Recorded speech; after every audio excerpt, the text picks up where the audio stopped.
Com a tecnologia e o avanço da ciência e da pesquisa, surgem cada vez mais opções de carreira. Novas profissões dão lugar a antigas escolhas. É quando o jovem que está prestes a entrar numa faculdade se enche de dúvidas. Aí é quando vem a famosa pergunta: o que você quer ser quando crescer? Tá aí uma pergunta que, se você é um adulto, você já cansou de ouvir. Mas se você ainda é um jovem adolescente, nem se preocupe que você vai ouvir muito mais. Isso porque a pressão para a escolha da profissão começa muito cedo. Por isso a gente veio saber dessa galera toda aqui que está prestes a descobrir qual a profissão que vai seguir, se essa pressão toda ajuda ou atrapalha, ou se eles preferem mesmo é escolher sozinhos. Eu não tive pressão nenhuma. Eu me identifiquei com o curso e falei, é isso que eu quero. Avó, pai, mãe, todos advogados. E o que a Maria Clara vai ser? Advogada também. Ela garante que não rolou pressão da família. Desde pequena eu cresci nesse meio e eu cresci vendo meus pais fazendo isso e eu vi que eles amavam muito a profissão deles e que eles se orgulharam de fazer a escolha certa. E eu sempre tive vontade de ser que nem meus pais por causa desse amor pela profissão. Rebeca, você está com 19 anos, é isso? E essa escolha pelo curso de medicina foi por quê? Então, não foi influência dos pais, porque eu acho que eles deixam assim bem aberto pra gente mesmo. Porque no final das contas a gente que vai cursar e a gente que vai se identificar com a área. Nathalie, você também escolheu medicina. Deixa eu passar aqui pro meio de vocês, vamos lá. Você também escolheu medicina. Houve uma pressão de algum parente seu? Tem algum parente seu que é médico também, é da área da saúde? Então, tem a minha prima, que ela já está formada. E não houve pressão nenhuma, foi uma decisão minha mesmo. Sempre achei a medicina como uma profissão voltada para o bem-estar social. Para a Cris, o contato com a profissão através de serviços voluntários foi decisivo para escolher a profissão. É medicina, o que eu mais quero. Eu acho que eu também fiz muito trabalho voluntários e a gente pega gosto quando você vê alguém que precisa de sua ajuda, você ajuda ele, incluindo na profissão de medicina. Eu fiz parte do mutirão de saúde.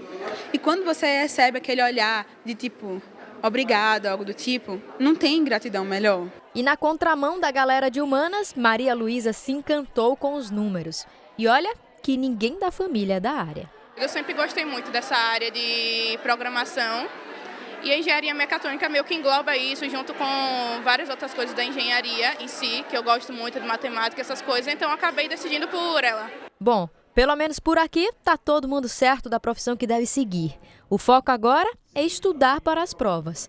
O que ficou claro também no bate-papo é que hoje os jovens estão bem mais seguros na hora de tomar a decisão, apesar da idade. Bom, pelo que a gente viu aí, os adolescentes dessa reportagem não tiveram pressão da família para fazer a escolha da profissão.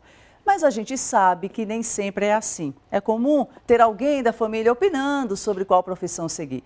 É justamente sobre isso que iremos conversar agora com a psicóloga Lavínia Maria Lima Andrade. Boa tarde, Lavínia. Seja bem-vinda aqui no nosso estúdio. Mas então, é uma diferença muito grande em relação à preocupação dos pais, que é absolutamente natural, com o futuro dos filhos. Mas quando é que essa preocupação ela é exagerada? Então, Suzane, a preocupação ela é exagerada quando ela se torna pressão, né? Quando, na verdade, os pais querem que os filhos tenham uma resposta definitiva, né? De uma maneira antecipada e muitas vezes sem passar pelo que a gente chama do processo de escolha profissional, né? Que vai desde o autoconhecimento, o conhecimento das profissões, né? E posterior a isso tudo, a tomada de decisão. Quer dizer, esse processo do conhecimento, o processo, na verdade, da escolha da profissão, é até natural que o aluno perceba desenvolver habilidades para mais de uma profissão. Ele não necessariamente serviria só para aquela profissão, ele pode ter habilidades para outras profissões. Exatamente, essa é uma ideia que a gente tenta combater, né, no processo de escolha profissional, que é a ideia do inato, né? De que você nasceu para aquilo, e que você não pode ser uma outra coisa. E, na verdade, a gente sabe que a gente pode ser várias coisas e que a decisão ela é muito mais ligada às consequências dessa escolha naquele momento, né? As noções de perspectiva de futuro, né? As noções do retorno financeiro, de como esse jovem ele se imagina nessa profissão, né? E de como ele é visto também né, pela escola, pelos pais, pelos amigos. Então, todo esse contexto em que o jovem está inserido, ele deve ser levado em consideração. Tem uma coisa chamada vocação, que muitas pessoas acabam passando até batido, deixam de desenvolver melhor essa vocação com medo de não dar certo. Isso. Não é? Isso. Porque assim, você tem a vocação, vai desenvolver essa vocação, eu tenho vocação para determinadas atividades. Mas quando é que isso também pode ter o medo, o receio de não dar certo? Eu vou dar um exemplo simples assim para a gente compreender. Artes. Muitas pessoas têm uma vocação para as artes, mas vem a preocupação, será que eu consigo viver das artes? As artes de um modo geral, entende? Então, na verdade, a gente fala muito de vocação, mas a gente fala também de aptidão, né? A gente está aí na transição desses termos, porque a vocação ainda está também muito ligada à ideia do inato, entende? Então, de repente, você tem uma aptidão, habilidades artísticas, mas aí é um fator, né, que não é decisivo. De repente, você, dentro do seu contexto de vida, dentro da história da sua família, você não vai ter possibilidade de fazer um investimento que te dê um retorno, né? Então, assim, é importante que a gente deixe claro que são vários os fatores relacionados à escolha. Não só uma aptidão, não só gostar de fazer aquilo, né? É preciso que a gente avalie esse contexto de uma forma mais ampla, né? Como eu me vejo, como é que eu me imagino daqui a 5, 10 anos, essas ideias de perspectiva de futuro, se eu tenho vontade de morar fora do estado, né? Ou do país, ou né? do país. Às vezes é necessário fazer uma Exatamente. especialização. E a gente vê muitos jovens desistindo dessa escolha por essa incapacidade momentânea, né? Muitas vezes, de fazer essa mudança de estado, né? A gente está falando, nesse caso aí, talvez uma incapacidade financeira, Isso. mas também tem a incapacidade emocional, Isso, porque de gerenciar, tem jovens que morar não fora, conseguem, né? Isso. De gerenciar, morar fora, né? De começar a desenvolver aí o que a gente chama da transição para o mundo adulto, né? De outras responsabilidades. E está atrelada a essa escolha da profissão também quando a gente decide morar fora. Por isso que quando você falou lá do autoconhecimento no início da entrevista, esse autoconhecimento vai ser fundamental agora, se ele tiver interesse de fazer um curso fora do estado, fora da cidade em que mora, porque ele vai precisar viver sozinho, sobreviver e administrar a renda exatamente. E as dívidas. Exatamente. Então é preciso que ele entenda, né, a partir do autoconhecimento, como é que ele está se vendo nesse momento.